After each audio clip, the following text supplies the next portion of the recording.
I've been doing some reflecting. I look back on the purchases I made and I need to change my shopping habits a little bit. So that is what this video is about, okay? I've updated my no-buy list, right, for the year. There are certain things that I am to stay away from, and we're going to get into it.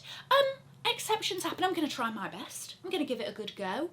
But, you know, every so often something magical, otherworldly, something you didn't even know could exist passes by your eyes and you're like, oh, I simply can't live without you. And you know, there are exceptions to the rule, but generally this is what I'm trying to stick to. There's also some things that I want to focus on a little bit more, focus on a little bit less, so I'm going to cover those as well. Guys, if you are new here, my name is Cassie and I'm a self-diagnosed luxury addict.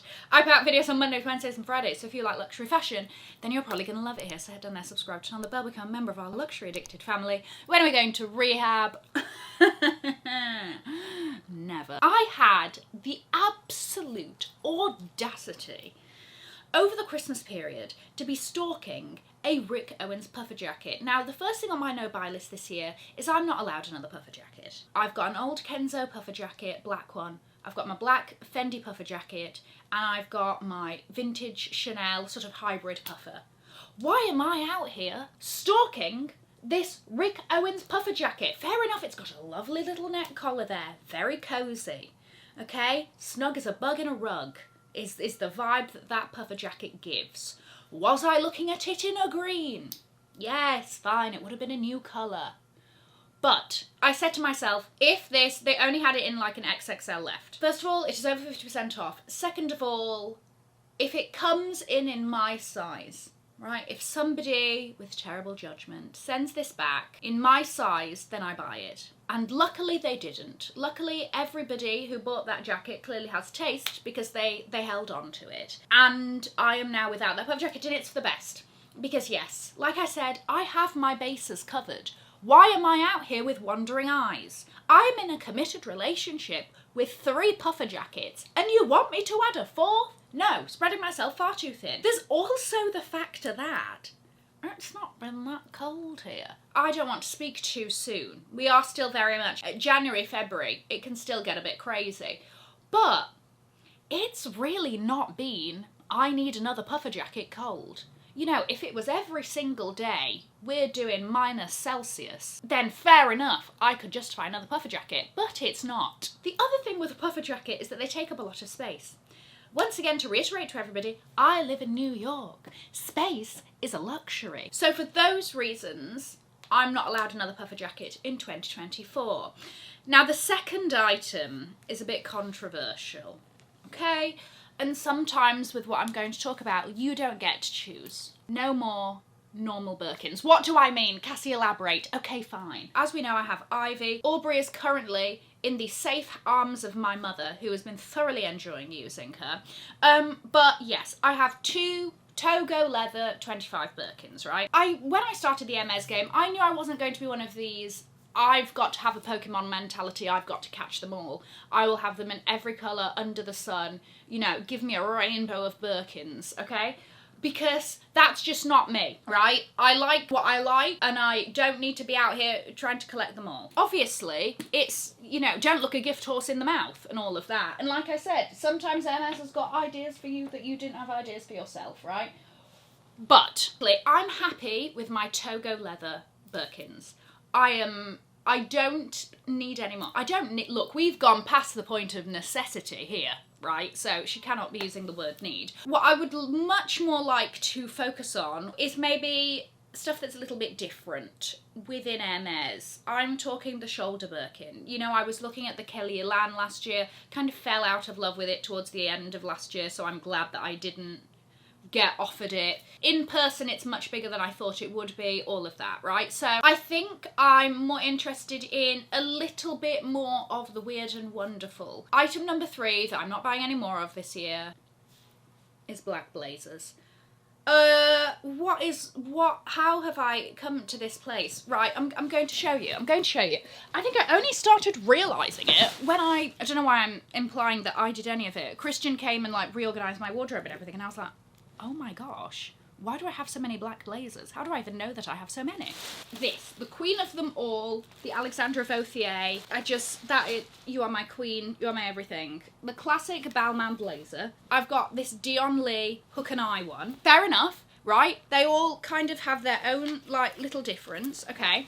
This black and white Dana Bandy one that I was kindly gifted recently. And then this Dion Lee one with zips. Are they all different? Yes. Or do you want to know what? I need to use this a little bit more. I shouldn't need another sodding black blazer. I should be able to cover all of my bases with these. Am I allowed a pop of colour? Yes, right? My lime green Versace tweed jacket, perfect. I'm allowed to go down that route, right? And that has a lot more, it feels a lot more juicy than if there was a black version of that. I wouldn't have maybe looked twice, right? But when it comes to black blazers, I don't need another sodding one. And I know that these are pieces that people are like, you know, this is what you should be investing in because this is timeless and classic and blah, blah, blah, right? But also, you've got to be true to you. And you know me, I love a powerful jacket and stuff like that. And if it is anything within the realms of what I already have, I do not need it. Once again, it has to be exceptional. It has to be completely, wildly different from any of the other black blazers that I have for me to throw any money at it, truly. I need to rewatch this video on a monthly basis this year because honestly, I feel like I'm telling myself off, which I kind of need. Another sort of category that is off the back of this is basics. Why have I bought a load of basics in the last year? Black blazer, jeans, plain t-shirts, plain tops. I've got them on deck. Do you want one? Because I've got a sodding that I can't even fit anymore on the sodding shelf there because I've got so many. My capsule wardrobe, as it were, is very, very complete. And again, I should not need to be buying anything outside of what I already have. I just need to use this a bit more. It's laziness. That's what it is. Come on, Cassie, stop being lazy. Think, rub two brain cells together and go, how can I execute the outfit that I want to execute with what I've got? Okay, when it comes to the basics and stuff like that. And, you know, it's very easy to justify because you go cost per wears through the floor. Of course, let me add one more of this plain black top to my repertoire because I'll wear it into the ground. Yes, but then that flies out of the window when you've got 10 of them. Now, the next thing that I sort of came to the realisation of last year is that I love shoes. We know I love shoes. I've got a lot of shoes. I've got a lot of open toe shoes. That shocked me a bit because when it comes to a closed toe heel, I actually don't have that many. I definitely need to pull it back on the open toe heels. And if I'm going to be adding heels to my collections, maybe going more of the pumps, a closed toe, something like that. Especially because you can wear them for more seasons than you can open toes, right? Like, as great as an open toe sandal would look with that outfit, you're not going to feel your toes by the time you get to the place with the weather that we're in now, kind of thing, right? But closed toe you can wear now, you can wear it in the summer, whatever. So, yes, I need to sort of switch my focus a little bit. On the back of that, I do not need any more summer sandals. Do I have 3 pairs of Iran sandals? I've got sodding 3 pairs of Iran sandals. I added these last year, right? We remember the Hermes Easy platform. I like those a lot, right? I'm happy I added those. I added these. What other sandals do I need? I don't, okay? Because in the summer, what am I predominantly wearing? I'm only really wearing sandals if, especially living in a city, I'm only wearing sandals if I am on holiday or not walking very far, okay? Otherwise, I'm in sneakers. And I was going to add no more sneakers to this list, but in my defense, they are the shoe style that I wear the most, and therefore are my highest, most likely to wear them out the quickest. So I'm giving myself that, okay? They are my most worn shoe category. Allow me, please. But yeah, I do not need a flat summer sandal. Do you want to know what else I don't need? Another belt. Last year I bought 2 belts. Fair enough, both very different. But I've again, whatever belt situation I need, all bases are covered. I've got a skinny little belt, right, for maybe over a dress or a high-waisted trouser. I've got chain belts for a bit of something. Fair enough, might I add another vintage chain belt? That to me is in a different category. Normal belts for jeans, right? I've got that. And then over Christmas, I got myself a statement belt. So there we go. No other belts are needed. Belts aren't even something that I particularly enjoy shopping for. Shifting more onto habits that I want to focus on a bit more or whatever.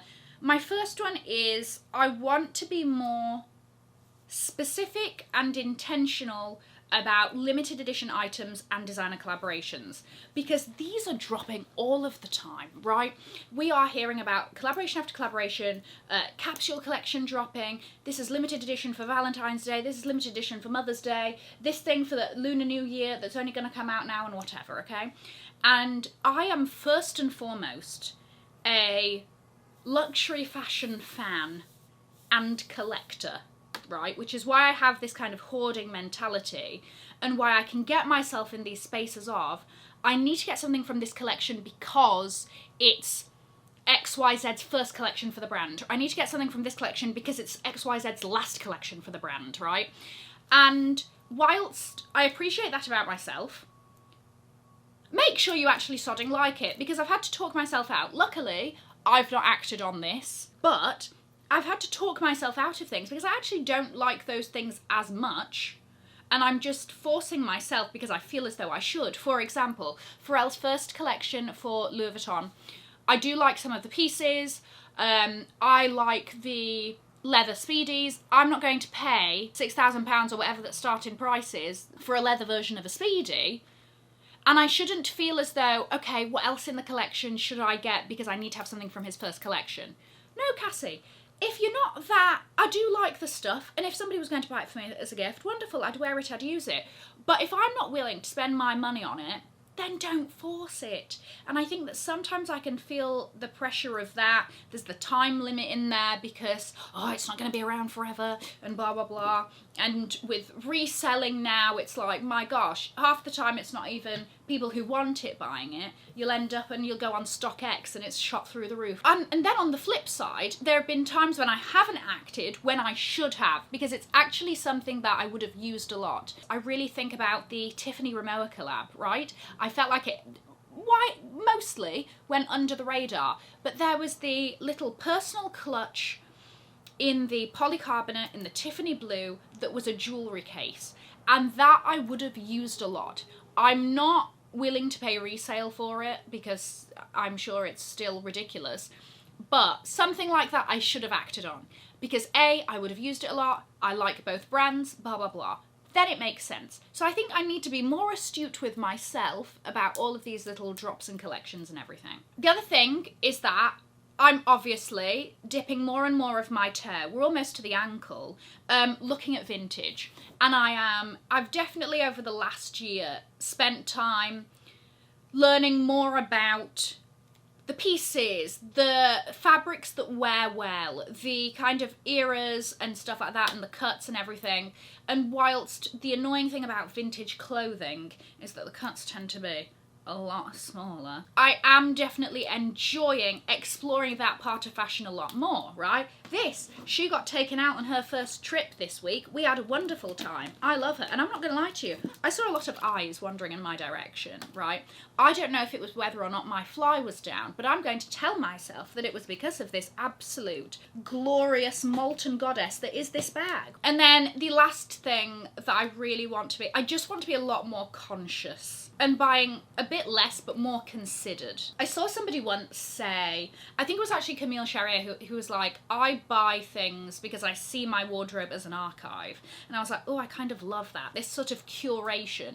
And I think this is why I kind of want to pay more attention to those really unique standout statement pieces and bringing more and more of those. And I'm obviously a lot of my collection is this, but just being more thoughtful about it. That's the thing, thoughtful. Thoughtful is the word. And the fun stuff, and that's what then takes things from just being clothes to being fashion, right? And the magic behind it. Even things like focusing on the brands that for some odd reason I feel an affinity towards. We know that I'm a Versace girl, we know that I'm a Fendi girl, we know that I also love Pucci and a bit of Cavalli and stuff like this, and Vivienne Westwood. Oh my gosh, that brand I have a very odd emotional connection to. Also, I think being more challenging myself on the value of one category compared to another, right? So for example, I'm going to be doing my wishlist video soon, but there's a Chrome Hearts ring that I'm obsessed with, right? It's like 5,000. And I need to start thinking of things like, okay, if this bag is 5,000, for example, would I rather have the bag or would I rather have this piece of jewellery that I can wear every day, blah, blah, blah. I need to start trading off things. And look, I know I'm not in a place where I can be like willy-nilly skipping through the sodding halls of department stores going, and I'll have that and I'll have 7 of those and ring it up, my loves. But thinking of either or instead of both, maybe. I don't know, is that, oh my gosh, is that too crazy to fathom? We're never going to rehab, right, first and foremost, but we just want to make sure that we're happy with the decisions we make. Let me know about your shopping habits for the year, what you're kind of hoping of yourself. If you're doing something similar, I'm going to leave a link to another video over here in case you haven't already seen it. Have an amazing morning, afternoon or evening wherever you are, and in the words of my father, if you've enjoyed it, tell your friends. If you haven't, keep your mouth shut. I'll see you in my next video. Mwah. Bye guys.